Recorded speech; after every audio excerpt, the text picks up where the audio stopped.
My clock says it is 7:30 in the morning, so we will call this meeting to order. Roll call. All the supervisors are here. Notice that Mr. Strupp is absent. Please rise, please, for the pledge of allegiance. I pledge allegiance to the flag of the United States of America and to the republic for which it stands, one nation, under God, indivisible, with liberty and justice for all. A reminder for all of us to use the microphone so they can be heard distinctly by anyone listening in this morning. Also, anyone addressing the committee should please use the microphone at the podium and be careful to speak directly into the microphone. It's not as sensitive as we'd like it to be. Because we have a public hearing this morning, we'll move immediately to that item and come back to discuss the other agenda items following the hearing. So I declare the public hearing open. Will the clerk please read the citation?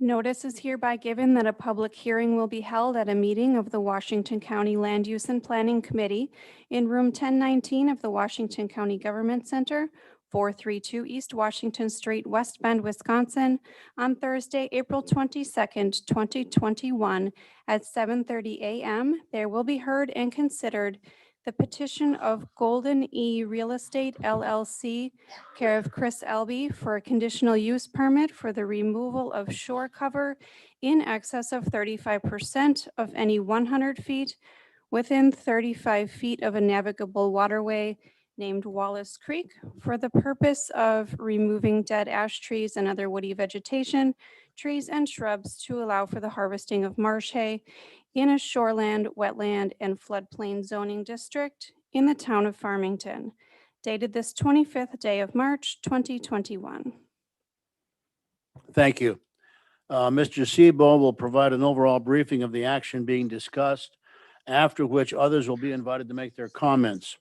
Anyone wishing to address the group should use the microphone and identify themselves and with their name and where they live. We will listen to all comments made this morning, but understand this is not an occasion for give and take discussion. Any relevant questions will be addressed by the appropriate county staff members. Mr. Sebo. Yes, thank you, Mr. Chairman. All right, what is before us today is an application for the removal, and you heard it kind of in the public notice, removal, basically a clear cutting along the tributary or along Wallace Creek in excess of that 35 feet of every 100 feet. The Shoreland Wetland Floodplain Code does have that provision in there that they want to maintain that buffer area.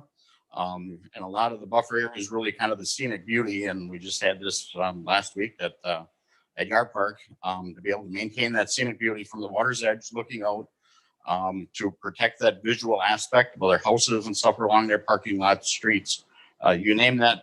The other part of that code is also to protect the quality of the stream, protect runoff, protect control erosion and stuff along that bank. So we do have, and if you read the report, you can kind of notice that the landowner did start the project without a permit. Once we were made aware of that in the office, we made contact with the owner, asked him to stop. They did stop, and then subsequently did pay the double the permit fee as a fine that we have, and is asking to do additional work, which is in the plan and a map with a crosshatch that is in the packet. The code, like I said, does allow the provisions of cutting more than excess through a conditional use permit, and that's why they applied to come here today. I did meet with the Elbys the other day and talked about the purpose of the code, what is there to protect, try to get a result of what they were after, and they are trying to clean up the area so they can harvest marsh hay, expecting a drought or sometime when the things are dry, so they can actually harvest that vegetation, feed it to their animals for their farm operation. We did talk about the meandering part of the stream. If you ever drive by this site, and like most swamps that you see, there are a lot of dead ash trees. So that was our initial response. It was like, all right, why are you doing this? It's like, well, we're removing dead ash trees, but as long as we're also in here removing all this, we figured we'd clean it up to be able to harvest that marsh hay. So looking at the provisions and the recommendations moving forward is we want to try to stay as close to the code as what it says. that limit the clear cutting of dead and diseased trees that are within 35 feet of the stream. Limit the clear cutting activity to the cutting of live tree, shrubbery, and ground cover to no more than 35% of that 100 feet, which is in the code. And even talking to the LBs as that stream meanders, that 35-foot section that's in every 100 feet, they'd be able to at least straighten out an edge so they can harvest the marsh that's in that area. And the area was previously harvested as marsh several decades ago. And then also as they remove trees and any stumps and logs and stuff that are there, is not remove any stumps that are within 5 feet of the stream. And that's the ones that where they are closer, where they have that opening of that 35 feet of every 100 feet. But anything within 5 feet, do not remove those stumps. Anything outside of that 5 feet, they can, but make sure they put proper erosion control practices in place. So that's all I have as a report. I would also, obviously we are in a rural area of the county. Even with Earler Lake last week, there are other residents and stuff that are nearby. They can look across the water's edge. So like I said, we are a rural area. There's nothing really visual that we're protecting from the stream outside, but we still have to look at the benefits of the tree cover, the canopy cover over the stream to keep the stream cool, and the water quality protection that buffer and stuff maintains. Thank you, Mr. Siebel. Are there any other questions or discussion points from the gallery? Reminder, please, to identify yourself and state where you live.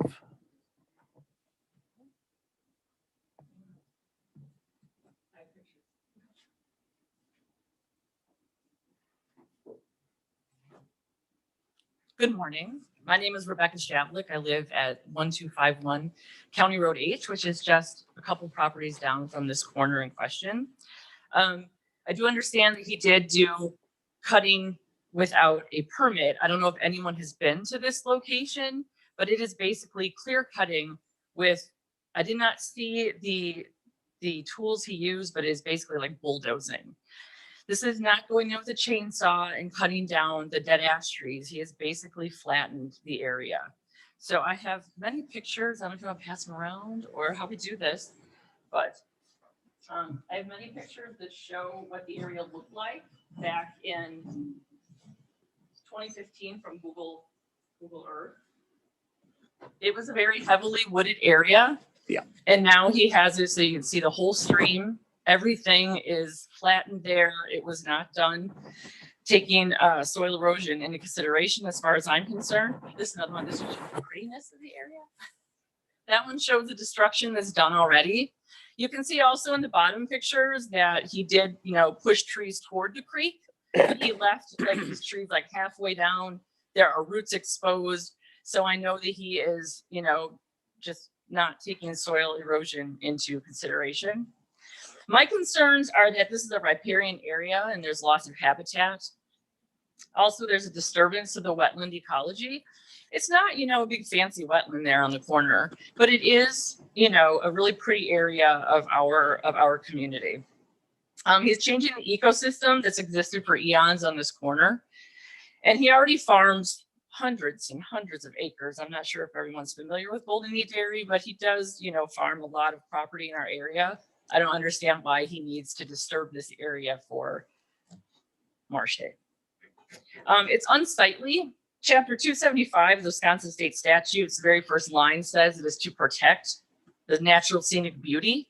He has flattened this area. It is, I don't know if anyone else here can speak to it, but it is not sightly. It is not pretty anymore. He's disturbed the ground with his heavy machinery and trees being knocked over. Like I said, they were not cut. Some were cut, like there's a very large tree that was cut by the bridge. I'm not really understanding why that is necessary because that is not in this field area. But he cut that one down. I don't know if it's alive or dead. I do know we do have a lot of dead ash trees in that area, but he has flattened everything, dead and alive. Any alteration to Wallace Creek jeopardizes the flooding of our property because I have a small stream that runs right behind, like right through my property, and it carries a lot of rainwater. And that rainwater then goes into Wallace Creek, which then takes it to the Milwaukee River. So I'm concerned about him altering this creek. erosion, etc., so that it will no longer be able to carry the water. His farming there, I'm not sure exactly what it means to harvest marsh hay, but the farming that I've seen Chris Elby do is done with very large machinery. And this is a really small area, and I don't understand. It's going to definitely damage this area. This has already happened. I'm not really sure what this permit is for. He has flattened the area already. So if this is just a post, request for work already done, I think that should be taken into consideration. And just generally speaking, just more loss of trees in our area. Any of the farmland that Chris Elby has obtained recently, he cuts down all the vegetation along the street on Boltonville Road. He obtained some farmland from the Dalrymple family, and he has put in, I believe, drain tiles, drained a wet area, farms it now. And then in addition, he has cut down any kind of trees and shrubs all along the road on Boltonville Road. I'm not sure what for. I'm not sure if the committee is aware of Chris Elby's prior violations to wetlands, but he, in 1996, Tracy Elby was notified that they needed a permit to dredge Erler Creek, which is a navigable stream that does lead into the Milwaukee River. In 1999, Chris Elby applied for the permit and he was denied the permit. On April 24th through April 26th of 2011, of April 24th to 26th, 2011, he dredged and straightened a 1,000-foot segment of Erler Creek despite knowing that it was illegal. He was told that he was not granted the permit. He did it anyway. Then in June of 2011, the DNR Enforcement Conference found him guilty of that, and he had to return Erler Creek to its previous condition, but everybody here knows that you can't return a creek to its previous condition. It's just not possible. Then in October of 2012, which is 16 months after that DNR conference, he and his son dredged a 300-foot section of the Campbell-Wanted tributary, again, knowing that this was not legal and that he needed a permit for this. And then on November 9th of 2012, the DNR Enforcement Conference found him guilty again. He was ordered to pay $26,000 in fines. Frankly, I don't believe that by offering him this permit that he will take care of this area and act responsibly. I think that's it. Do you have any questions for me? Thank you. Thank you. Other comments and questions from the gallery, please. Again, speak into the microphone and identify who you are and where you live. My name is Kay Moreland. I live at 1217 County Road H, which is adjacent and butts up to the park that he is asking to deforest. Yes, there are a lot of dead ash trees there, but there are also a lot of deer that run through there. There are birds that run through there that have nests out there. If he takes down all of the dead ash trees, there will be no habitat for those animals. I brought a map to show you the amount of land in this section that he already farms. I don't know where else he is going to put, if he takes down trees, how he's going to be able to grow any marsh hay or harvest any marsh hay off that area. The creek runs through it too much. The creek runs through my land also. I am in total objection to him being given this conditional use permit, given his past history. And I would ask you to deny it at this time. Do you have any questions? Thank you, Thank ma'am. you.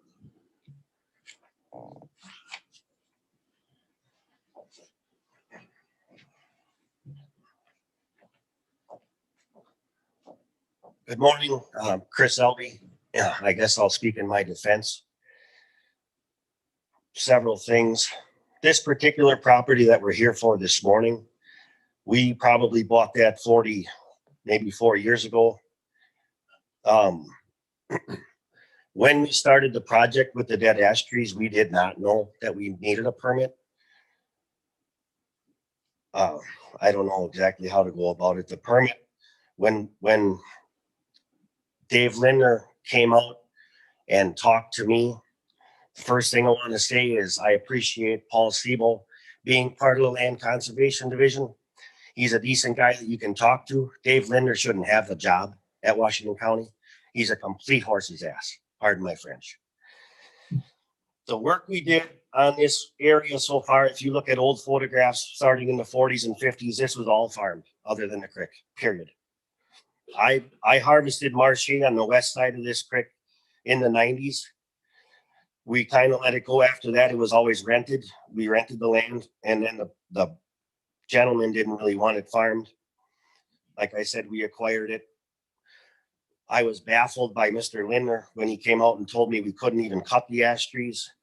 We have an outdoor wood stove at a farm in Sheboygan County. The wood stove feeds 2 houses and a shop, and we own the land. I feel we should be able to harvest the dead trees. You want to talk about taking dead ash trees down? If we don't take them down, nature's going to take them down. They're all going to fall over. We own hundreds of acres of woods full of dead ash trees. They're all going to heck. I'd like to continue cleaning this area up that's in question. We would like to remove the sticks that are still on the ground because we stopped doing any work after we were asked. We would like to continue cutting dead ash trees down. Were we in there with the bulldozer? Absolutely, but it was in January probably, and it was frozen as it was going to get this year. We didn't do any damage to the soil. DNR was out there twice, two girls from the DNR. We did not violate any of the DNR's rules.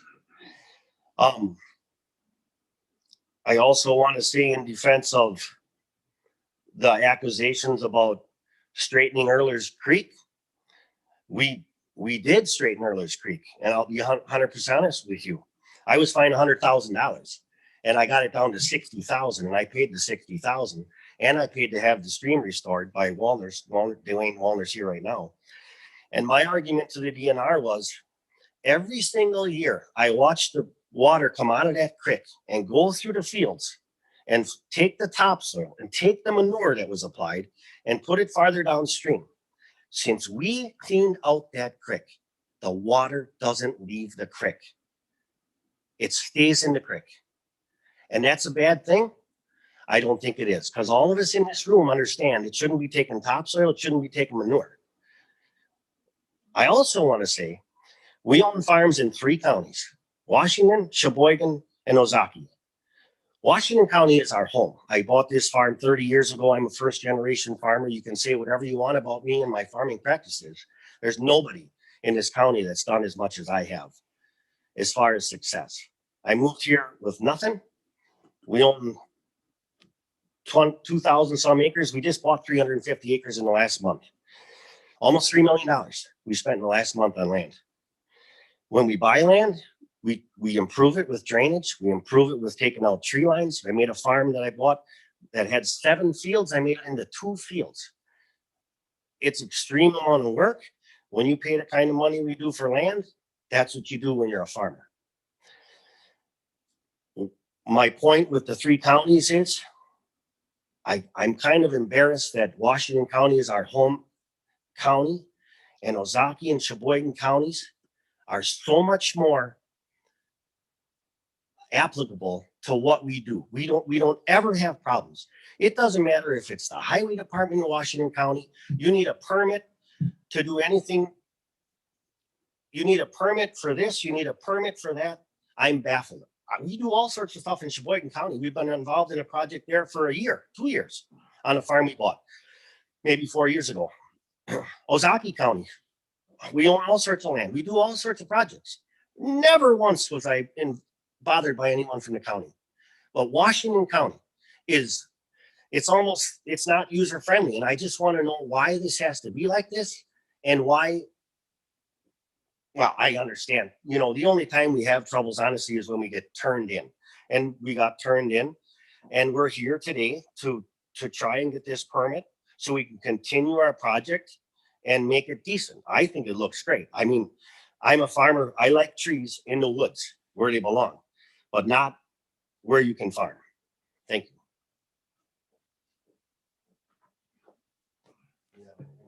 My oldest son is here. I don't know if he's got anything to say.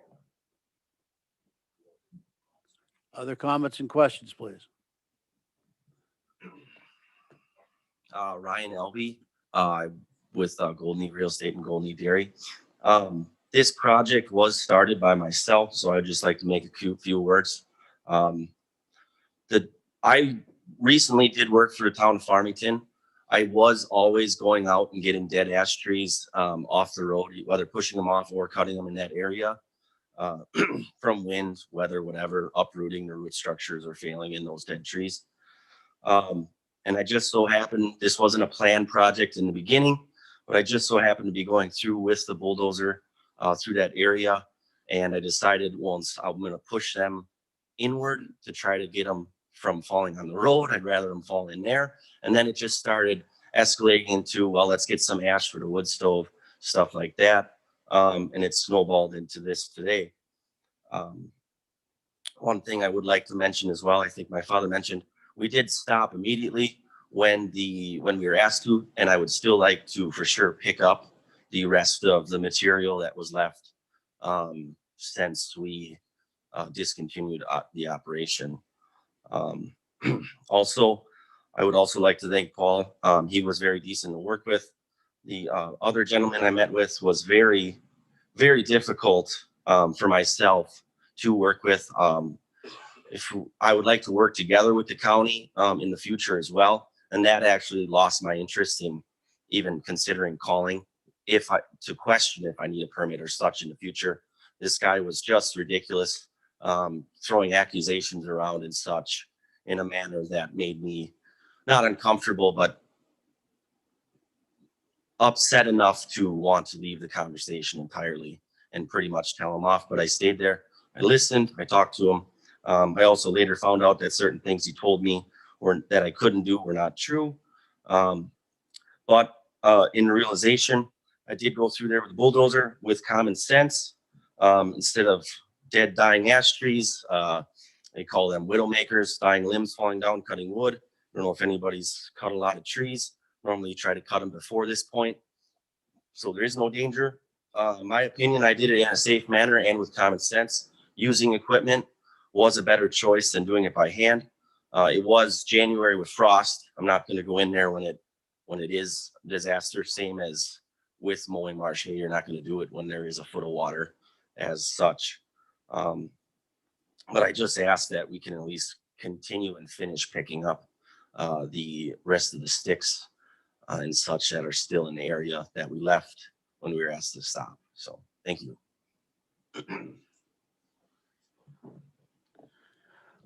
Other questions or comments from the gallery, please? Yes, ma'am. I'm not sure if it's customary that I speak again, but I just wanted to mention a couple things. He was talking about they took the wood to burn. They had a lot of wood burning on the property. They had a huge pile of wood burning. I know the sheriff was called by multiple people because it was an unattended fire. So I don't know if they took a lot of wood away to burn at home, but they left a lot of wood there that they were burning on site on the property. And in my photos, you can see what's left of that. Also, he mentioned he was trying to stop trees from falling on the road. So this is a pretty decent size piece of property there between the road and the creek. And where he took down trees, they would not have fallen on the road. That's my opinion. Also, they say they want to continue cleaning up. So in that one photo you saw that the trees were shoved towards the creek and the roots were all upended. I'm concerned about what this cleaning up is going to entail. If you will just yank them out, wreck the bed, the stream bank, etc. So, thank you.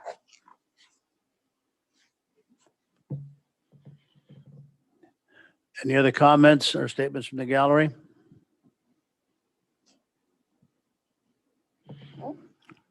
All right, hearing no further discussion, we will declare the hearing closed. For the sake of moving into this discussion phase with the committee, I'll entertain a motion to approve the conditional use permit for the continued clear cutting of the additional area following the recommendations of the staff. I need a motion and a second, and then we can have discussion. Is there a motion, please? Supervisor Krebs, is there a second? Supervisor Schultheis. Questions or discussion, please, from the committee?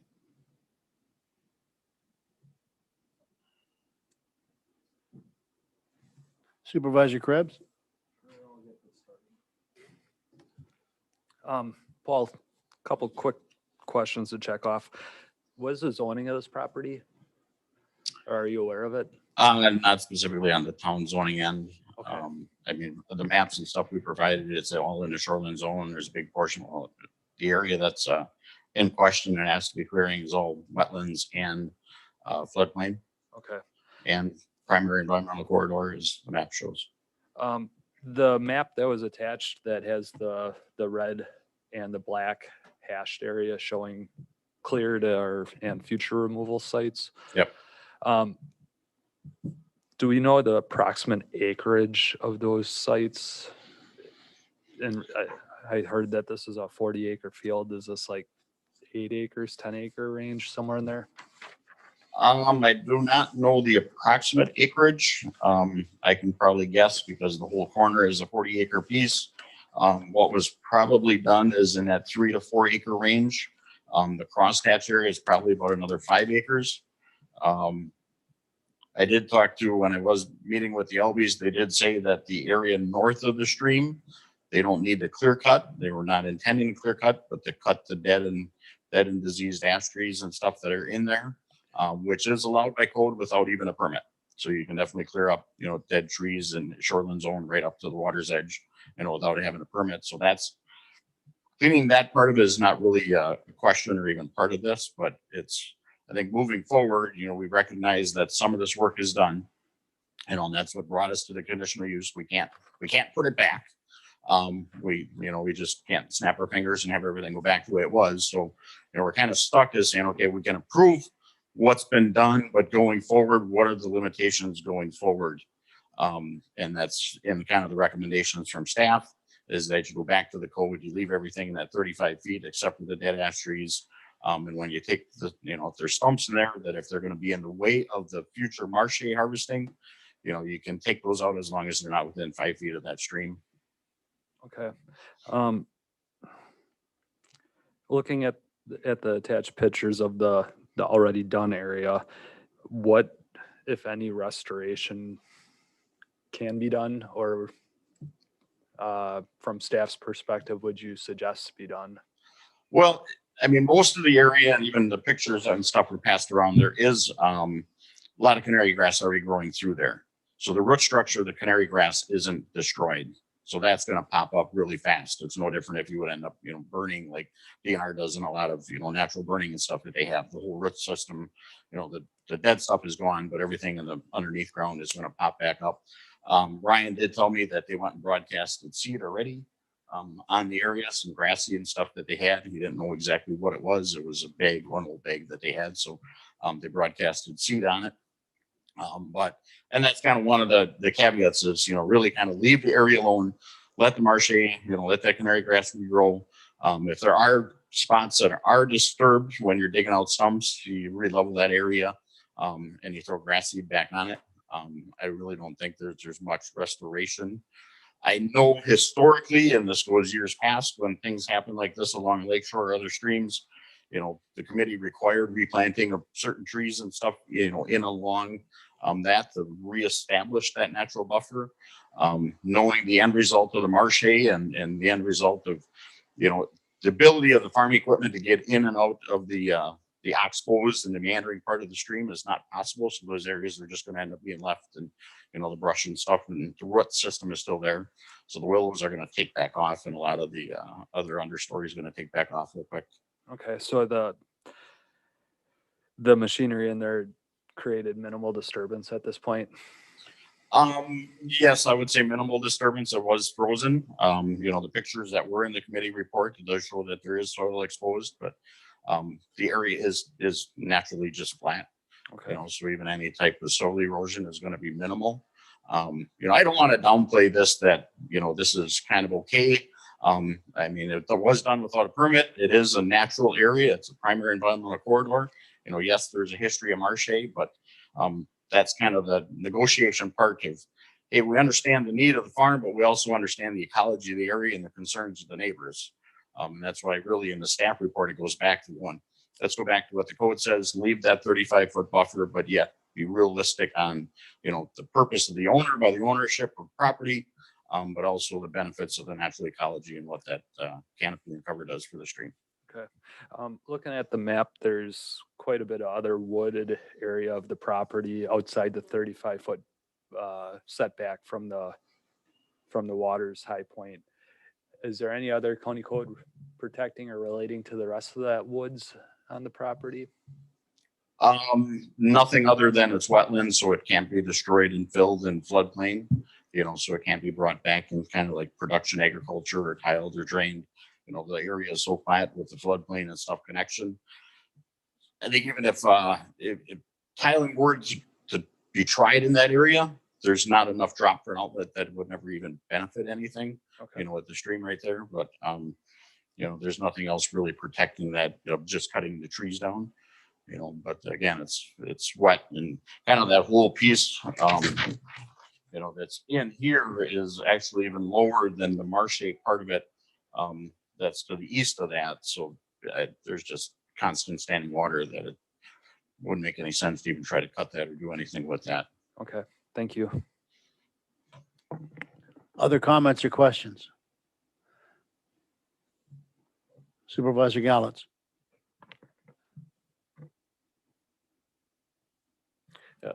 Thank you, Chair. So, Mr. Sebo, you have recommendations for minimizing the removal of existing live trees, right? Because it was clear that the dead trees can be removed without permit. Correct. So how does the county plan to monitor the work? Does it plan to monitor the work?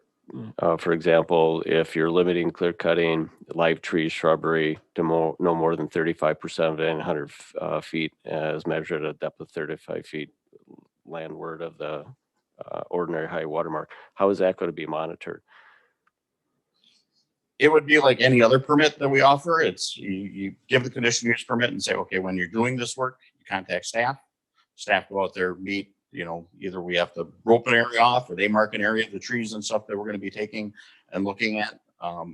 That 35 feet is, you can almost double that up, for every 200 feet. So you have a section, and that's where I talked about the meandering part of the stream to be able to kind of clear an area to at least kind of straighten that out for the equipment that are potentially going to be used in the area. So yeah, it's part of the permit conditions. It's contact the office and you're going to do the work, and we'll meet with you and go back to the code and go back to what the permit conditions were and make sure that is followed. And then there's follow-up inspections and everything else. Right, because if it's allowable in the code with the permit and the petitioner is requesting it, I don't see why we would deny it, so long as it's maintained and adhered to the maximum, et cetera. Now the question about the dead and diseased trees. So is that up to opinion? What is determined to be a dead or diseased tree? Because maybe some liberties had been taken or could be taken. And if the concern by constituents is that those liberties aren't taken, is that something that staff also will opine upon? I will say yes. Taking out a tree that's dead or partially dead in an area is different than clear cutting an area. So there's a lot of understory and there's a lot of tag holders and everything else that are growing up in that area. So yeah, it's part of that working relationship that you have for permit conditions is, okay, you go out there and you meet, all right, these trees are coming down. We identify those.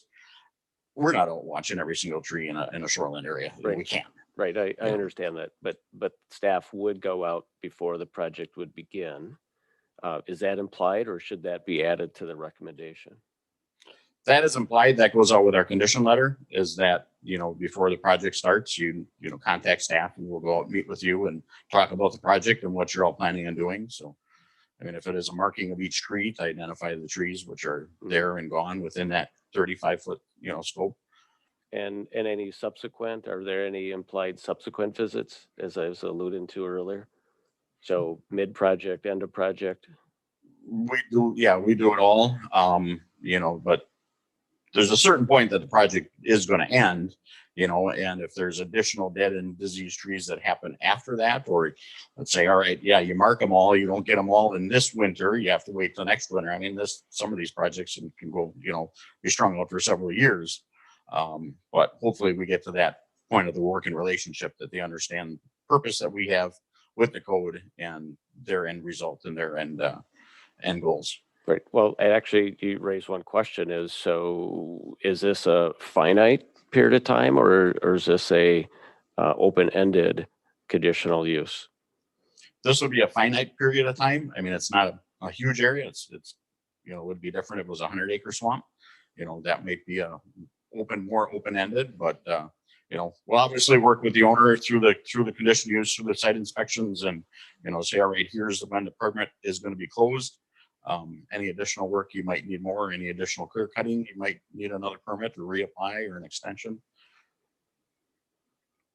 Okay, so you're comfortable with your normal administrative process with the letter that additional recommendation about site visits, et cetera, wouldn't be necessary in the mean an amendment to the motion? Because I'm assuming the motion was just including all the recommendations by staff so far. Yes. Okay, so you don't recommend or suggest that any additional site visit language, because that's covered for in our. If that makes you more comfortable and the committee more comfortable and the landowners that are here that are concerned about the additional work more comfortable, you can add that to the motion. I mean, that's our standard practice, is that we do, you know, we meet before the permit starts or project starts, you know, and we do site inspections and follow-ups and, you know, stay in contact with the owners and keep that communication open. Well, if the original motion or a seconder would welcome a friendly amendment, I would ask to add an additional line that the Mr. Sebo's site visit pre and during is added into the conditional use permit, just for clarity.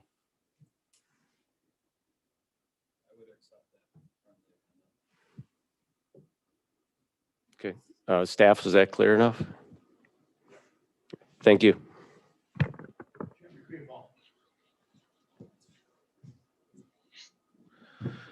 My concern is that there's a pattern of disregarding the law in this instance. I mean, if I go and I ask my wife for forgiveness before I ask for permission, that's one thing. But as a 30-year veteran in law enforcement, if someone's speeding, they're going in a 25 zone, they tell me, well, I didn't know that was the speed limit. But if I have somebody that says, well, I know it was 25, but I'm going to go 40 anyhow. And that seems to be a pattern of behavior with, and even acknowledged by Mr. Elby that he has issues with authority, if I can put it bluntly.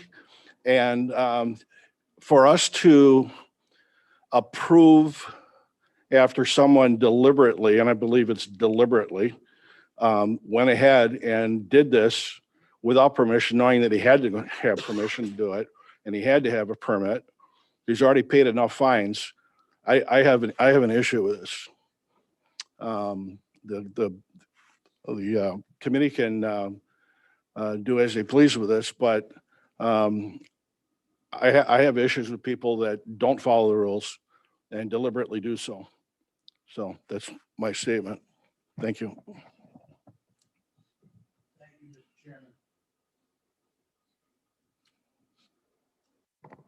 Thank you. I also have a friendly amendment, I guess, is that the appropriate term. I'm concerned about the land so marked in the map, the descending purple area.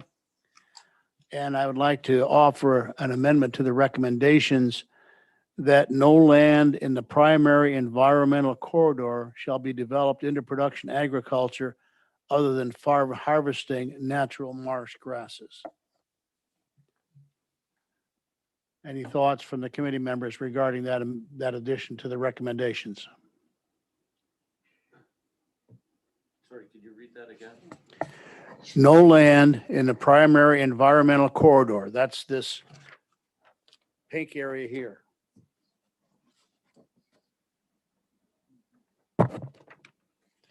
shall be developed into production agriculture other than for harvesting natural prairie marsh grasses. Mr. Sebo indicated this is very low land at this point in time. It could be very difficult to even put tiling in to drain it such that you could till this land and make it into production agricultural property. And I would just like to make sure that we add that to the recommendation that cannot be done.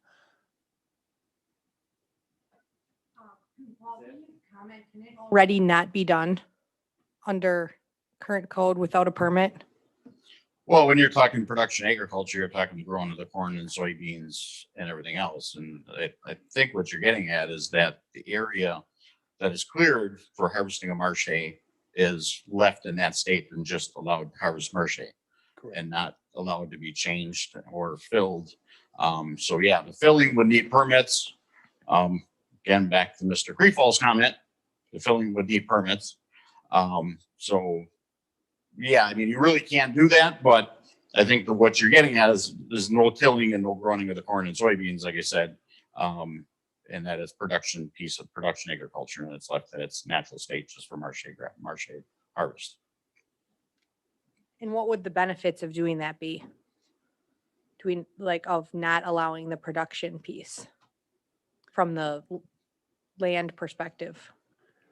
I think the benefit is recognizing that area in pink, basically what's not currently farmed, the area in pink, which is wetland and woods, is that stays in its natural state of reed canary grass and brush and trees and stuff that are there. And it's not converted into corn and soybean ground. I mean, it's all basically environmental purpose, or I mean, it's too low in most cases to be doing that, but I think it's just another layer that's like, hey, this committee wants to make sure that is not production agriculture. Mr. Gallantz. Within 35 feet, can you guys really tell me what I can go to the stream? I mean, within 35 feet of the stream. Can you tell me what I can and can't do? The whole area is wetland. Yeah. Right. But I mean, really, can you put that condition on there? I'm asking. Well, we have a shoreline zone that goes up to 300 feet. There is the allowance of agricultural production. I mean, egg is an exempt in that area. But I think the piece of production agriculture is the filling and the tiling and everything else, which would all need a permit. And I think you're looking at trying to block that, of trying to.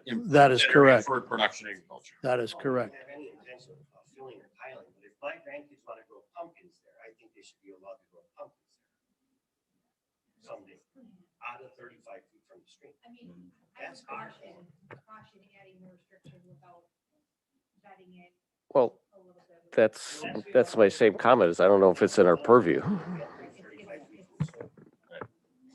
Limiting the restriction.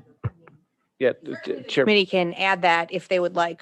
It's within the law. However, it isn't exactly. I would think we would want to do the petitioner. We can always table the permit. I don't know that it's an emergency that we approve this here today if we're not comfortable with the restrictions, but certainly something like that limits his ability to do certain things on the land for an extended period of time might be something that he would potentially maybe not want the permit at that point. So I think we need to make sure we don't take actions without thinking through those consequences.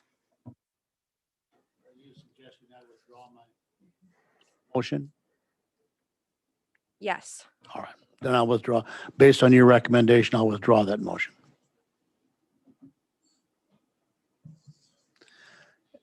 Any other discussion regarding this matter?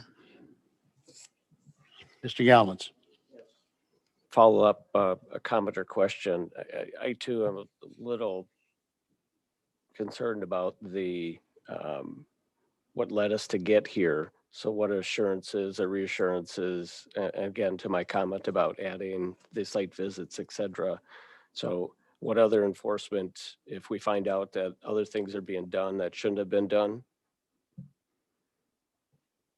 We have the citation authority. That's about it. Okay.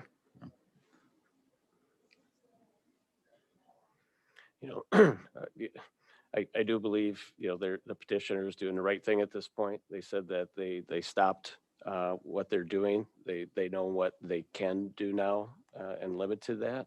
If they're going to accept and own that, then I don't have concerns, but if they're going to dismiss the county, then I think the full enforcement of whatever enforcement actions they have to be considered. If that makes sense.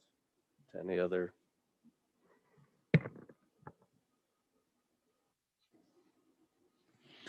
Any other comments or questions from the committee members? Mr. Krebs? Your withdrawn motion, I just want to, it makes me look at the parcel as a bigger parcel still. The area in purple outside of the 35-foot buffer zone of the water, those trees could be cleared with a simple permit still, correct? The code does mention that anything within the shoreline zone, you have to do proper forest management, proper erosion control, everything else. So if you're just cutting of the trees and stuff like that, that can be done. But the additional grading and everything else would be back to permit applications and you name it. Okay, so the basic tree removal to start with could be done with best practices Right. following the letter of the code. Right. I just wanted to put that out there / make sure I'm understanding that correct. These are a hard one when we're doing this after the fact, and still trying to balance the property rights with the code or the law. One change or amendment that I would recommend to the committee from the staff recommendations would be number 2 of the last staff recommendation. It says utilize sediment logs along the stream where stumps have been removed or soil is exposed that are within 5 feet of the stream. I'm sorry, number 3, and not allow the removal of any other additional stumps within 5 feet of the stream. Since the intended use is agricultural, not a different development in this area, unless there's something I'm missing here, Paul, correct me, I don't see why we should be removing any more stumps within the 35 feet of the stream. It's not going to affect the farming if there is swamp grass to get in the future here. I would say cutting is one thing, but the removal of stumps disturbing the soils, if we can minimize as much of it as we can. So I would make the amendment, barring something I'm missing, that there's no removal of stumps within 35 feet of the stream. That's it, unless there's a question. The only reason that I put that in there, and I never even vetted this with the Albies, but I'm assuming that if they are going to be harvesting marsh in that 35 feet, and obviously not go within 5 feet. I mean, there's other state laws and statutes that protect that 5 feet of stream. But if they harvest a marsh within that 35 feet, whether that stump is there, now it's a hard spot that the tractor goes over, or as that stump decays, now it's a hole that tractor falls into. So it was that trying to make the area as ideally as possible for the harvesting of marsh without having those future speed bumps or future holes. There is a significant amount then that is within that 35-foot buffer area that would be harvestable potentially. As the future area of the future piece, as that stream meanders, on the map, there are those areas that kind of jut out where they could be straightened out. That would be within 35 feet. So it is relatively small areas, but that's where we're trying to be conducive with what the landowner is after, but yet also making sure that we look at the code to say, all right, we're preventing erosion. We're using best practices if stumps are going to be removed. Okay, I think I would withdraw my motion, but I would just put it out there for staff on their walk through the start of the project. Take best sense as far as what stumps actually should be removed on that straining out that you're referring to versus which ones could be left, regardless of distance. Sure. Okay, Yeah. Thank you. Any other comments or questions from the committee members? We have a motion and a second to approve the clear cutting of the additional area as being requested, following the recommendations of the staff. If we could have someone please read back to us Mr. Gallett's proposed amendment to the recommendations, please.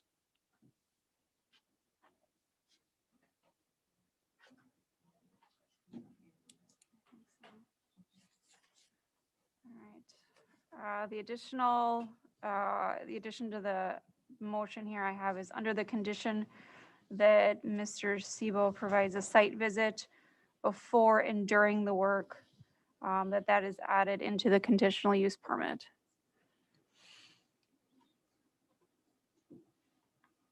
Yeah, that covers what I was asking. Okay. All right.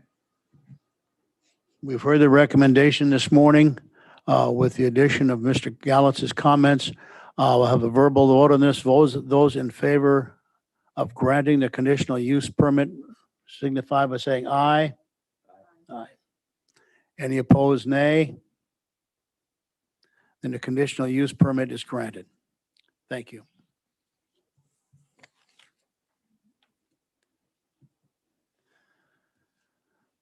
Moving back to our published agenda, we'll entertain a motion to accept the consent agenda as presented. Is there a motion and a second, please? Supervisor Schulte, Supervisor Boltman?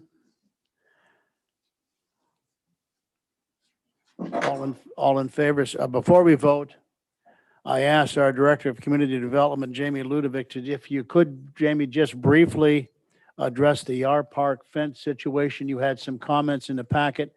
If you could just verbally just give us a quick overview on that. I asked that because that was a topic of discussion at the last meeting, and I want to make sure we all understand the fence situation at the Yar Park with the neighbors. Sure. So Logan did go on site and meet with Gretchen Bussey. She was not in favor of a fence on the property line. We believe that it's fairly clearly marked and that there's a good separation there, but also that she was worried about wildlife movement and just the same types of things we were with a fence. So they talked and they essentially agreed that we would add another sign and add a few shrubs in a certain place that she was looking to do so. So I think we have a kind of an agreement, at least a head nod with the neighboring property owner about how to handle that in the short term. And we're also planning to continue to monitor that property line a little bit closer this summer as we move our staff onto the weekends, just in terms of how traffic may or may not be flowing from the neighboring subdivisions through the property. And we can report back if we find any additional issues. Thank you very much. Before I vote on this again, I want again to commend those who have submitted very detailed and thorough reports for our information. Please know that we do read these reports and they're very valuable to those of us on the committee. Now, those in favor of approving the consent agenda, please signify by saying aye. Any opposed? Nay. Then let's move on to the presentation by Kelly Hackett. I have the honor, I'm Cindy Sarkady. I'm the Area Extension Director. I'm here to support Kelly because this is her first time presenting to the committee. She started in September and she's really hit the ground running. So Kelly, go ahead and take it away. Thank you, Cindy. Do I have the option to share screen today? Otherwise I can just talk. Okay. So briefly, I just want to go through what FoodWise is because we are slightly different than the rest of my Extension County colleagues, and then touch a little bit on 2020, what we did accomplish, and then what we're looking to do going forward. So FoodWise is slightly different from the rest of Extension. We are tucked into the University of Wisconsin Extension.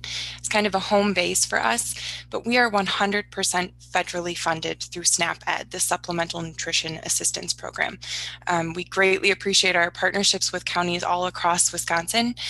We could not do our work without that, but we are 100% funded by SNAP-Ed. Because of those funding dollars, we also have a slightly different mandate of the community members that we work with as compared to the rest of Extension.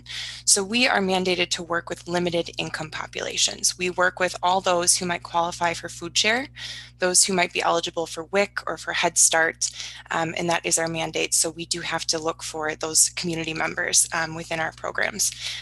We do also do not only direct education on physical activity, nutrition, food resource management, and budgeting, but we also are moving into working on more policy, systems, environmental projects, PSE to save on the mouthful, where we try to do things like making food that is nutritious more accessible and available, or tackling food insecurity in the county. So in 2020, while we were still in person at the beginning in January, February, and the first part of March, Renee, who was the previous FoodWise coordinator, most of you probably knew because she was there for a very long time, she was able to do about 5 single programs and 15 series of direct education with youth across the county and some adult programs. And she was able to do some coalition work before the Safer at Home order went into place. But the position was vacant after she left from May through September. So our numbers for 2020 were fairly low as far as what we normally would be accomplishing in the county with FoodWise. But going forward, of course, we are trying to improve those numbers. In 2021, so far this year, I have been very lucky. I have been able to do some direct education. I was able to co-pilot a series with Threshold Inc. And currently I'm in the midst of a 6-week, 6-lesson series with Washington County Head Start. We have been having a lot of fun doing these series, and our partners have been very open to adaptations as we all maneuver every situation and the constant changes we're going through. I have been getting to the kids through their smart boards, which originally seemed like a little bit of a challenge, but the kids have been wonderful. They've been super engaged. They're answering questions, playing games with me through their classrooms. I'm reaching all 3 sites, all 8 classrooms. We've coordinated with their food service so that they are still getting the same fruit, vegetable tastings that they would normally be getting, but during their regular meal and snack times, where the teachers are reinforcing the messages about nutrition and physical activity. So we're still able to get things going this year and are starting to see those numbers increase. For the remainder of 2021, my goal is to focus on building those relationships across the county. Of course, as I am new, partnerships, work on coalitions is absolutely the most important thing that we do. Learning what community members need, trying to meet them where they are at and not where we think they should be, is absolutely a #1 priority. And as we go forward through 2021 and are returning in person, we are going to be able to do food samples in person as well. Starting June 1st, we've gotten that go ahead. So the remainder of our programs for 2021 will be planned for in person, which I am very excited about. Additionally, we are right now in the midst of our grant planning cycle. So because of our SNAP Ed funding, we are on a 3-year planning cycle, and every 3 years have to plan out not only the detailed programs for the following fiscal year, but we also are creating some overarching objectives for fiscal year 23 and 24 based on a community assessment that I'm currently completing on data around all kinds of health indicators, especially those around physical activity and nutrition. That planning cycle will be done in mid-May, so I'll have a little more then. But generally, the goal for 2022 is to really build up those direct education programs back to where they used to be. So about 1,300 individuals to be touched, as well as 98 programs. Some of those are single programs, but many of those are youth series with CASA, with Head Start, for example. And that's usually a series of 4 to 6 lessons over a handful of weeks. We're also aiming on looking at a couple of PSE, policy systems environment projects, specifically on food insecurity, because Washington County was not immune from the impacts that pretty much the rest of US has seen in the last year as well. As far as food insecurity goes, and of course, since we work with limited income populations, a major goal of FoodWise, we saw the numbers nearly double within Washington County. So about 1 in 10 households in 2020 faced food insecurity, and the estimates for 2021 is that 1 in 5 households with children in Washington County will be food insecure. So we are aiming for about 3 projects working with multiple partners across the county, hoping to get something up and running on food systems, food security, and just changing that environment so that people are able to better access and afford nutritious food in the future. That's really all I have for right now, but I'm happy to take questions from anyone if you have any. Thank you. Thank you, Kelly. Any comments or questions from the committee members? Mr. Gallantz. Hackett, you had mentioned, I thought you said from 1 in 10 to 1 in 5. Is that right? Families in Washington County taken advantage of or qualifying for? Is it both? It Taking would advantage be, or qualifying? so it would be, the measures are kind of different, but I would say it would be qualifying for food assistance. So the 1 in 10 is all households in the county would qualify for some measure of assistance due to need for food security. And the 1 in 5 is households with children specifically within the county when we narrow it down, who would qualify. Just curious, it sounds like there was an increase. Is there enough supplies, if you will, food sources for those requesters? Yeah, I mean, I think our food pantries across the county, from what I have learned, have stepped up in a major way during all of this. But I would say that one thing in FoodWise we focus on is that there are ways we can kind of change our food systems. There's plenty of food being produced, there's plenty of food available, and it's just making it affordable and accessible to people. So we do have the supplies, and it's just a matter of trying to get them into people's hands. Thank you. Any other questions for Ms. Hackett? If not, Kelly, thank you very, very much for Thank you. spending your time with us this morning. Thank you very much. Thank you all. The next item on the agenda is the 2022-2027 Capital Improvement Program Development Department request by Parks and Golf. And thank you, by the way, for all the pictures. Well, I just wanted to give a quick overview of the CIP process overall, and then our plan for going forward with this thing. So everybody knows the county has a substantial investment in roads, buildings, parks, infrastructure, all that stuff. The CIP is the way we manage, improve, repair, replace those major items. CIP is largely funded with sales tax. It's generally a 60-40 split. 60% goes to the CIP, 40% is property tax relief in the county budget on an annual basis. Just quickly on the process. So departments have spent the first part of this year developing and tweaking their projects.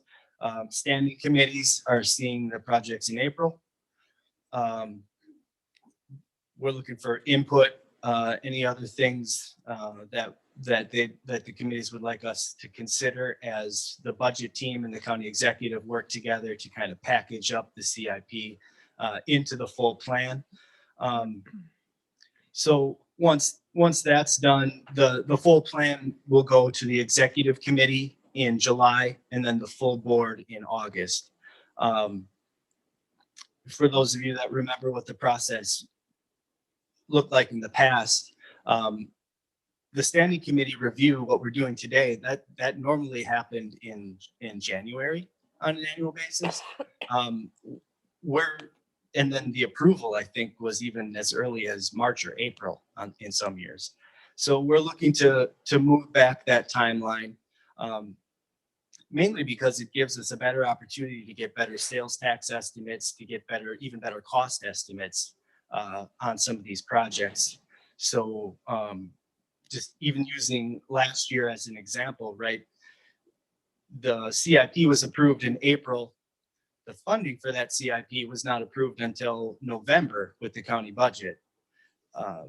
Pandemic happened in between then, and that obviously impacted all sorts of things, materials being one of them, sales tax estimates being another.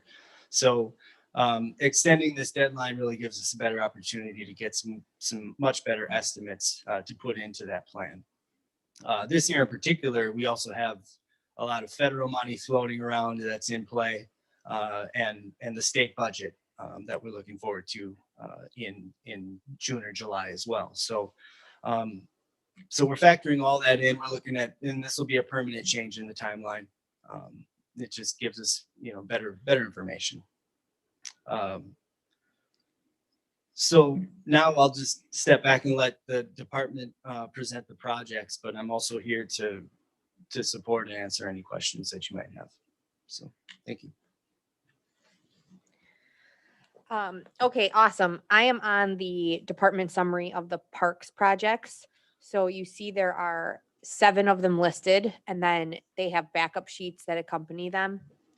I'm not going to walk through each project. I think that the vehicle items are fairly self-explanatory. I do want to point out that project 6, which is the park preventative roadway lot maintenance, project 1, the Sandy Knoll Tiny Cabin Campground, 2 and 3, or not 2, 3, the Glacier Hills Lakefront improvement projects. Those 3 projects are a little bit unique because the funding source that accompanies them is entirely the parks enterprise. And so that is why you see that they are requested right now at 0. Because the discussions, we're in the process of taking about 5 or 6 projects in the parks area, getting actual costs, taking a look at revenue streams, how those payback periods would be, before making a recommendation to you on if we actually use that park enterprise money to fund those projects.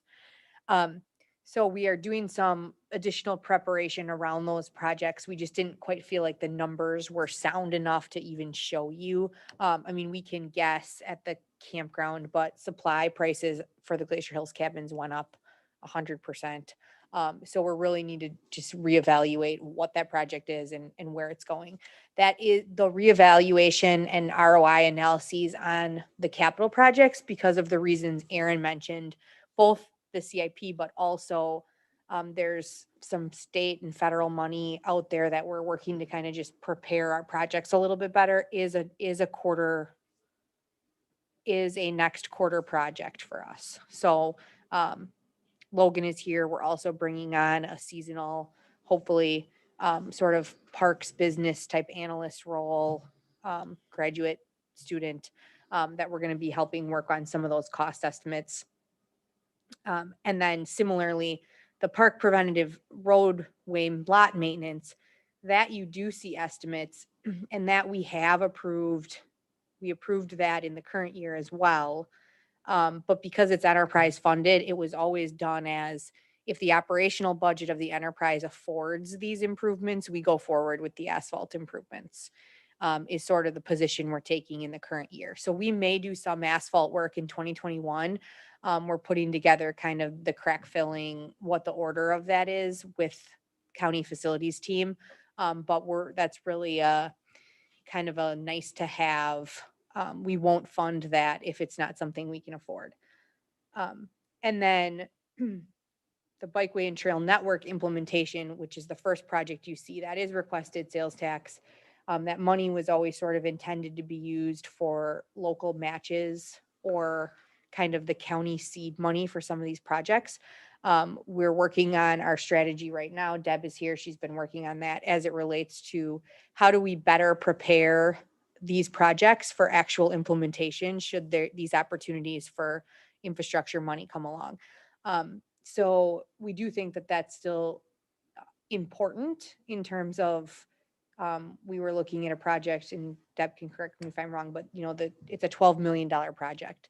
So the planning and engineering components are 20 to 25% of that. So if you're even applying for $2.5 million and you need to come up with 50% or 20% local match money, that's really kind of the pot of money that the county started to put aside for that. So we're still advocating strongly that we continue to do that as we entertain which of those projects go out for RFP or get some additional attention out of the bike and trail network plan. Vehicles. And then I will comment on the aquatic invasive species vehicle, which is its own project, 2022-002.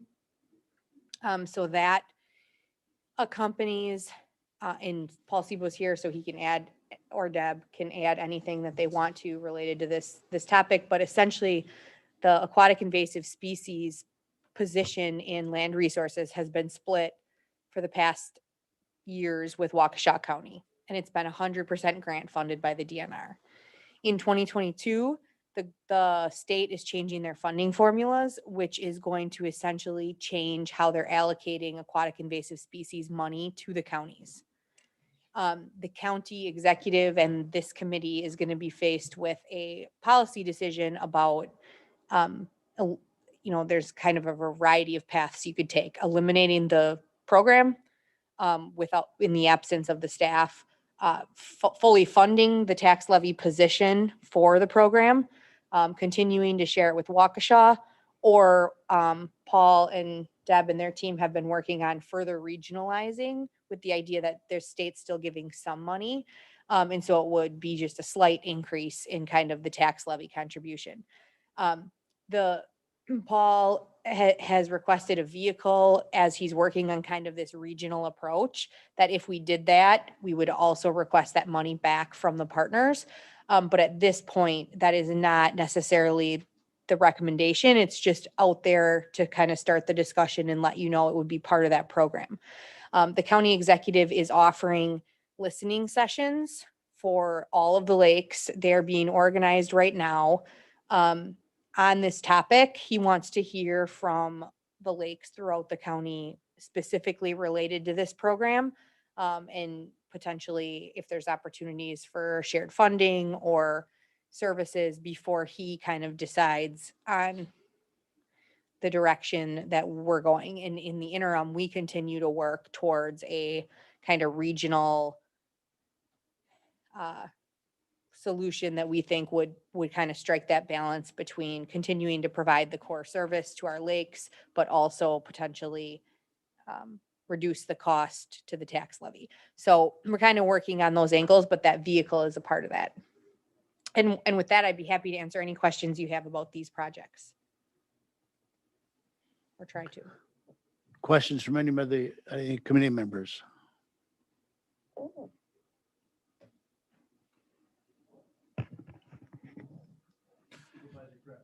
Thank you. The 250,000 that's allocated annually towards the bike and trail network plan. Do I understand you right? To date, we've not spent any of that. It's still sitting there waiting until we find the right grant to match it with, or the project to start it on. Yes, so the county board has been designating money into this, let's call it bike and trail pot. It's not, this sheet, Aaron, I don't know if this is something we can check on. This sheet shows $675,000. I don't think that's correct because the 2020 money was cut. So the 2020 money was originally allocated, and then with COVID, it was one of the things that they didn't know about, or? That's correct. It was removed. 2021 money, 2021's money? not 20. Right? One of the years. That was before my time, but one of those years was cut. 2020, you might be right. So the real fund balance of that might be closer to the 425, 450 mark. Well, yeah, and we let us get an answer to that because I'm not certain. I pushed on this issue recently, and I'm not sure 2020 and 2021 weren't cut. That it's not. I'm aware of the 1 year that was removed because of the COVID. Just the one? estimates. I don't know The, about anything. the final amount isn't germane to Isn't my your point. But correct. yes, so there is some money earmarked between 200,000 and 400,000 already. We really haven't started anything because we've only put together this plan and that's about it. That's as far as it's gone. Yes. This is a topic that I think we will be having it as a committee in the short term. We kind of just bolstered it a little bit with the impending news of an infrastructure stimulus and potential projects. And so we're in the early stages of having some stakeholder conversations about which trail and how many property owners are impacted and, what might make sense to sort of get ready and have that conversation. Okay. I was skeptical of it somewhat when it was first presented a few years back. And the longer it goes on that we keep contributing to that fund, there's just going to be a large pile of money there that when there's a lot of money sitting around in government, that gives me pause and concern. And we talked about that this year too, of, okay, we need to start having a plan to better show you all how we're going to spend this. Otherwise it becomes extremely susceptible to whatever, an actual project that the county board wants to do. I just wanted to put that out there as a statement that the longer this goes on, we should revisit it for clarity. Otherwise, it's concerning to me. Other than that, everything else on here, I think shows or aligns with our current operations or proposed operations and what we intend on doing in the park. So thank you. And thanks for that comment. That's a comment. Aaron, note. What are we doing with this money? Well, I certainly believe that when the infrastructure stimulus comes forward, interconnecting bikeways from county to county should be pretty high on the list of, let's give them some cash for that. So I think in the future, the CIP may look a little bit different than what it does. So thank you. Yep.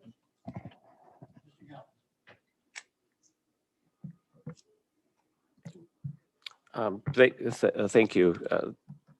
While I also agree with Mr. Krebs' statement, I do question though, with all the other vehicles that we have, why would we need a new aquatic invasive species vehicle? I get the partnership, but it doesn't sound like that's all locked in. And is the contributing funds from the other counties locked in? Just seems like it's sort of speculative. Yes, it is. So I get a placeholder, but so all the vehicles that we have in a county, we couldn't use an existing vehicle for that. Is it going to be used daily, weekly, monthly? I mean, the job would have an extensive amount of travel. So at that point, we'd be looking at the person having a vehicle daily. And then you get back to the quality of that vehicle, and then, the cost of taking on one of our existing vehicles. We've limited our fleet pretty substantially. We have a couple pooled vehicles that I believe our AIS person uses now, and or that we bring on a squad car. We have a deal with the sheriff, for those of you who don't know, where they get rid of cars in the spring. We staff up for seasonal type roles that do driving, and then we auction in the fall instead of auctioning in the spring. But at that point, we try not to invest in those cars. They're not necessarily the best cars. And so as we are trying to establish the credibility with the other counties, Waukesha, Sheboygan, Ozaki, and we're going to charge back for that. You can see it becomes a modest amount per county. So I think that was the thought, and that's exactly why we put it in here, so that we could kind of get a pulse on, well, do you like that? Do you not like that? Should we remove that out of the cost of the program? Because the concept is we would buy a car and then we would bill it back to the other participating entities. Right. I get the concept. And yeah. So if you, as a placeholder, so we understand that kind of makes sense. I'm assuming the 3 other counties are amenable to paying for that vehicle. Paul has been having the conversations with the other counties. Do you have anything to add to that question? Yeah, I've had conversations with Sheboygan and Ozaki County, showed them the budget, showed them the vehicle, how that gets paid back. And yeah, nobody's had an issue with that. We had, for more detail, is we've had the grant, as Jamie mentioned earlier, that it's been fully paid for by the DNR. We're getting close to $50,000 a year for the program. They changed it to basically an annual allocation where Waukesha is slated to get $18,000 a year. Washington County is slated to get $13,000 a year, which is not even close to being able to maintain the program in the current state.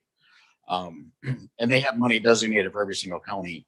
So we looked at potentially sharing the position with Sheboygan and Ozaki County. Sheboygan, don't quote me on the numbers, but I believe they're designated to get like 12,000. Ozaki County is designated to get like $11,000. So that's like $51,000. We're still $50,000 away from having a full complete program. So every county is being asked to chip in close to another $10,000 or more. And part of that cost is to reimburse basically that vehicle and for all the use in the gas and everything else. So. Thank you. I guess the last piece with all the maintenance, where do we cover the maintenance for Glacier Hills? You know, we already have what, 4 or 5 cabins there, and then we have all the new ones that are coming on. Don't we anticipate any ongoing maintenance there, or is that covered somewhere else? You always ask this question. So the answer to that is right now we are, and you're going to get this at your next meeting, at least a little bit more of a summary of sort of where we're at with our business planning and where we're looking to go, but putting together like the full facility assessments and maintenance plans on the parks is a project that, I'm saying it now, we need to have done in the next year, year and a half. So those lists, and I assume you're referring to the leaking roof or the HVAC preventative maintenance. We have these on the rest of our facilities. I used to manage facilities when Kara did all the facility assessments. I know the tools that she uses for preventative maintenance. And so this is sort of a thorn in our side. We haven't operated that way. We don't have that tracked that way. We don't have our preventative maintenance orders that way. And so that we hope to get there. To answer your question about how that's handled right now today is that we are doing essentially reactive maintenance, some proactive maintenance through the operating budget, repair and maintenance line items. So to give you an example, we had a chimney issue at the Yar house this past winter. We fixed it out of repair and maintenance operating budget. So it's a very reactive program. We do some proactive things like mattresses, because we do so many of the house flips, or small things ourselves, that those sort of come up and we kind of plan for that when we do the budget, but those are on a much smaller level. The major maintenance type things, the roofs in the past, so 10 years ago, they would have come through this CIP whenever they needed a new roof. And you would have seen like, I need a roof at the barn, I need this. The reason you're not seeing that is because we're to fund that out of our enterprise. So we're sort of working on what those lists are. We know they're out there. But at this point, asphalt's really the first area that we really looked at, like, okay, we should be starting to get to do this. Right. Well, glad to hear that it's on the radar. Because as we continue to improve and add amenities, it clearly will be a need to track all the maintenance. Yeah. And there's the 3 barns and there'll be 10 cabins, 3 houses. So and then plus the kind of subsidiary outdoor shelters, but those shelters are, 2 of them are relatively new. I mean, they're not all in terrible condition. So some of them are all right. I just wanted to add that obviously maintenance is in the operating budget.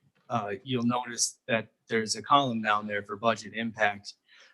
That's something that now that we're looking, and now that I'm involved in the CIP process, it's something we're looking at building into every project going forward, so that, not only do you look at and approve capital projects, but you understand fully the impact that it's going to have on the operating budget going forward. So.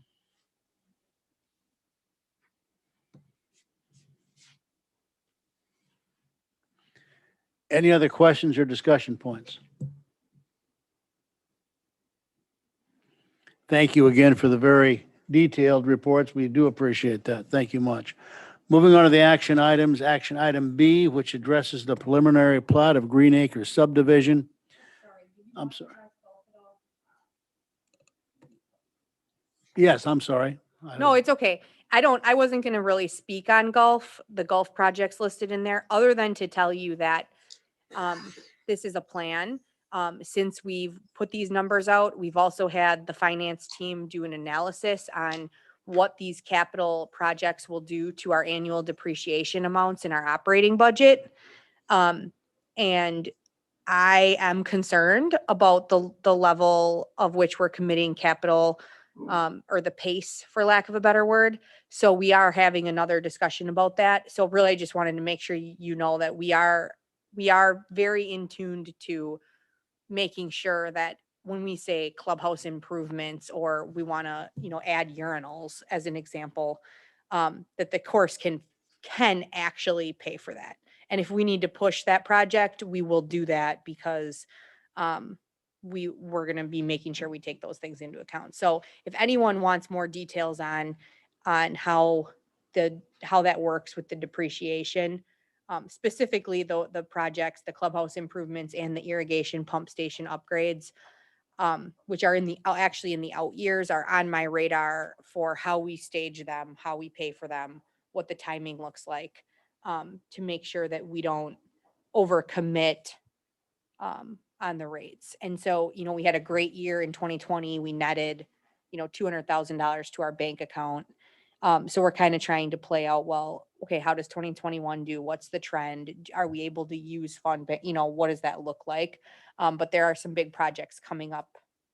The golf course had been spending about 120 to 150,000 a year, and we get up into that 200,000, which is a lot on the cash flow. So I'm just pointing that out because I'm not sure this is a final recommendation. It's more of a, here's the projects, here's kind of where we're slotting them. So Aaron, finance, has agreed to help us make sure that we're affording that. So It did prompt a question in our last session. We were talking, or I raised a question from our economic development and the sliding 3-year average. Remember, we did economic impact. Yep. Do you know, are we going to pursue that versus that stationary year? Again, we can't use 2020 because it's sort of an anomaly.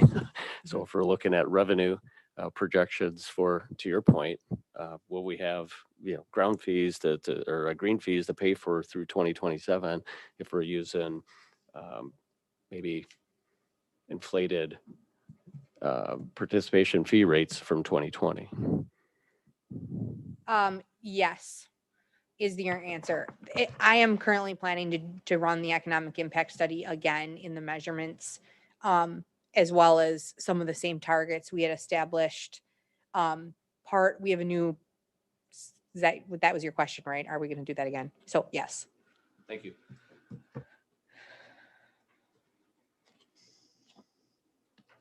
Now we'll move on to. Carol, I have one more, sir. Related to the capital improvement project for the golf course. The sole source of funding here is the golf fund, the enterprise fund. At some point, can we get when I'm looking at this, I see the spending annually, but I'm sure I've been told or presented that number in the past, but what is the actual fund balance, like year-end type thing? Sure. So I know where Yep. are we deficit spending on this fund or Yep. where is it? I understand your question. Yeah. So short of the audit, which comes out, I will go ahead and I'll just do this via email because it's easier, but I'll have, so we use cash flow reports over time, as well as we have like a full depreciation schedule of how capital investments impact the fund, and then kind of the fund balance piece that I'll try to package up and send you guys so you can kind of get a current status of this. But those are the pieces that then just, it's easy to look at a plan and be like, oh, okay, yeah, $120,000 of equipment every year, which is, I think, a fairly rich plan if you read through what equipment they're getting out there. And so our conversations have been like, okay, if this is afforded by basically the continued success. They have, I know they need good equipment. I'm not trying to short them on equipment. But we have to fund it. And I don't want to just say we're going to fund it and then show eating into the cash balance because we didn't actually, Yeah, and we don't care. Some of these requests, obviously like the irrigation stuff, this is original equipment. These have, whatever the real depreciation schedule is, they have a long life, and the costs that we're spending there, it does bump us into the higher spending annually, but those are going to be once every 20 to 30 year type items. Right. Well, and that's actually part of my beef with finance right now, because the course build was depreciated at 50 years. So the course is 25 years old next year. So some of these pieces of the irrigation system, the controls and the pumps, need to be repaired before technically they fall off depreciation of their original costs, but they won't lower our depreciation allocations. So there's a little bit of like funding accounting there where to that exact point, you're kind of like, well, Okay. 50 years. I don't know. Somebody just said everything is 50 years. So we have 9 million depreciated over 50 years. Okay. Lastly, and it's just more of a statement, related back to what is our fund balance or cash flow there, however we're looking at it, is also, we're anticipating a sale of a portion of this property or something to that will increase, that'll be a one-time bump in that fund too. So how that relates to some of these spending requests, whether they're annual requests or longer requests. And I will just add, build that it's into our from my analysis, it's tight. The golf course is seeing a lot of success, but we also allocate 120,000 a year to parks.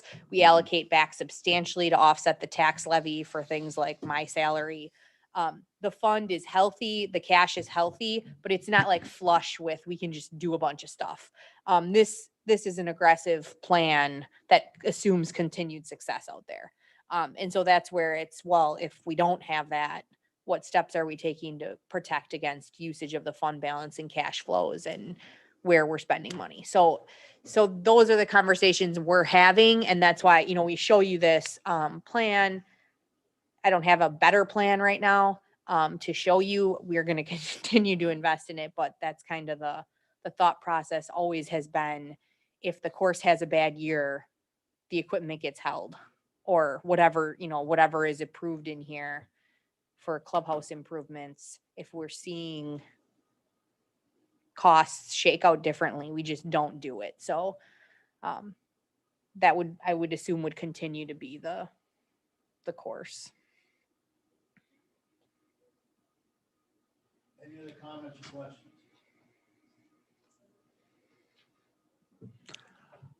All right, now we'll move on to action item B, which is to recommend the approval of the preliminary plat of Green Acres contingent on review and approval from the Department of Administration plat review. Is there a motion and a second, please? Mr. Gallant, Ms. Schulteis, are there any questions? Yes, sir, Mr. Gallant and Mr. Krebs. This question would be probably for Paul would best answer this. In the packet review, it says that the stormwater plans have been reviewed and approved and account for an internal drained area of the gas easement. Looking at the plot, it does not show any, I guess, stormwater, or doesn't really make note or reference to it or show collection points. Is it just completely separate plan that's not overlaid on this then? The crosshatch area that's over the top of the gas line easement On the top, between on the top half of the page yes of the yep. easement, okay. That is actually the designated part that the stormwater is going to contain, and right now that is that kind of whole area is an internally drained area. It's for flooding and stuff. Every single one of these lots, the houses basically have to be 4 to 5 to 6 feet, the main floor above existing grade, because there's a high water table here. So they're expecting to fill around every single house So each lot is allowed to be filled into that internally drained area, but they ran the 100-year flood storm based on frozen ground conditions, assuming a certain amount of fill on both the adjoining lots next to the gas station. And that is going to be contained within that gas line easement. So that's kind of what that designated hash line is, that it's no fill. And no fill easement in amongst also the gas line easement doesn't allow much grading or any work in that. Okay, okay, thank you. Other questions or comments? We have a motion and a second to approve the plat, the preliminary plat of Green Acres. All in favor, say aye. Opposed, nay. All right.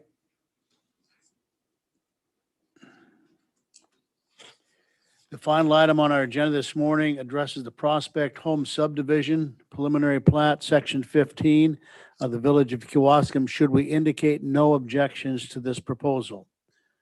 Is there a motion to accept the proposal by staff to indicate no objections?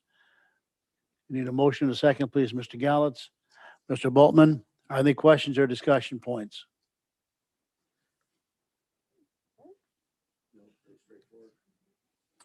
Hearing none, all those in favor of not objecting to the preliminary plat as presented, please vote aye. Opposed, nay. Thank you. That concludes our business today, but Mr. Sebo, I have one question for you. Please don't come back to us regarding Green Acres and tell us you're going to have an Eddie Albert Drive and a Zsa Zsa Gabor Circle. I'm sorry, I'm aging myself. Our next meeting will be 7:30 a.m. on Thursday, May 27th. We are adjourned. Sorry, but that one went like here.